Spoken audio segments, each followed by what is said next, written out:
Okay, here's my manuscript speed. Developing and maintaining relationships. Developing and maintaining relationships can be easy, as well they can be difficult.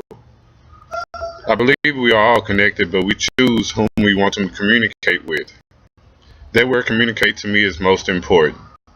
The following points will describe the importance of communication in relationship development and maintenance.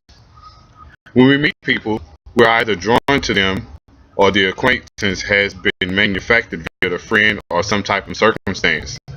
Initial contact is usually verbal. Communication is not only verbal but also non-verbal.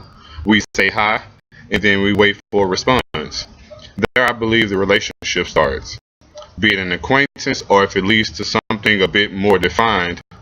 Also considering other factors such as family orientations, this can alter relationships and affect how you perceive relationships as a whole.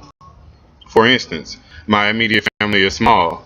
For a long time I was the only grandchild, so because I was alone, when I did develop relationships, those were lasting ones.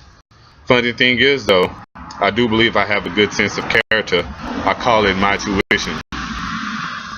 But in that same breath, maintaining relationships can be very hard. We all have different walks of life, and that to me is mostly defined by stages. There's childhood, adolescence, and adulthood, which we may change in character throughout all of those stages, and subsequently our view on relationships change. People we were once drawn to, people we were once drawn to changes as well. Perceptions of what is good and bad changes as well. I liken it to someone moving away for 5 years only to return to a totally different person that you've known before. Hearing the changes happens without your knowing because there was no communication during that 5-year stint.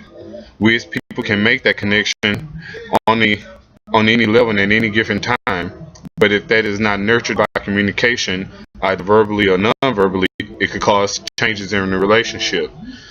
Changes in relationship also occur when there are barriers in communication and two people lack the connection necessary to relate to each other. If this issue is not addressed, it could prove to be terminable to that relationship. Example, a positive influence of communication in a relationship is often portrayed on movies when the sailor goes away and his loved ones write him, and that love tends to grow stronger and he writes back. But that love tends to grow stronger, be it the relationship if the family is oriented or if it's intimate.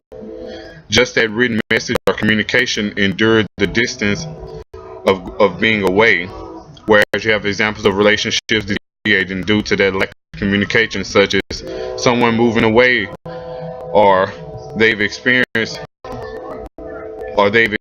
going away for college and come home only to find that that once close friend is not close anymore.